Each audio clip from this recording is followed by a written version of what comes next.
സമുദായ സംഘടനകൾ എടുക്കുന്ന തീരുമാനത്തിനനുസൃതമായിട്ടാണോ കേരളത്തിലുള്ള രാഷ്ട്രീയ പാർട്ടികൾ തീരുമാനമെടുക്കുന്നത് അയോധ്യ വിഷയം? സമുദായ സംഘടനയാണോ തീരുമാനം എടുക്കുക? സമുദായ സംഘടന, ഏതെങ്കിലും സമുദായ സംഘടന, നിങ്ങൾ ഏത് സമുദായ സംഘടന ഉദ്ദേശിക്കുന്നത് എനിക്കറിയില്ല.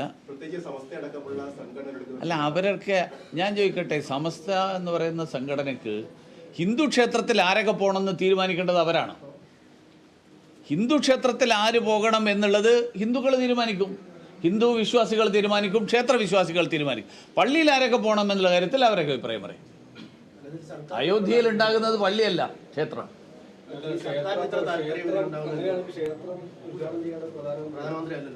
ക്ഷേത്രം ഉദ്ഘാടനം ചെയ്യുന്നില്ലല്ലോ. പ്രാണപ്രതിഷ്ഠ നടക്കുന്നു.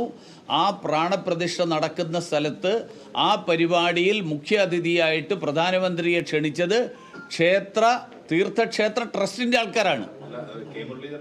കോൺഗ്രസിന്റെ നേതാക്കൾ പറഞ്ഞത് അവിടെ ഈ തന്ത്രിമാരോ അല്ലെങ്കിൽ അതുമായി ക്ഷേത്രവുമായി ബന്ധപ്പെട്ട കെ മുരളീധരന്റെ വാക്കുകൾ അദ്ദേഹം ഇന്ന് പറയുന്നത് എന്താണെന്ന് നാളെ അദ്ദേഹം തിരുത്തി പറയുന്നത്. അദ്ദേഹം സ്വന്തം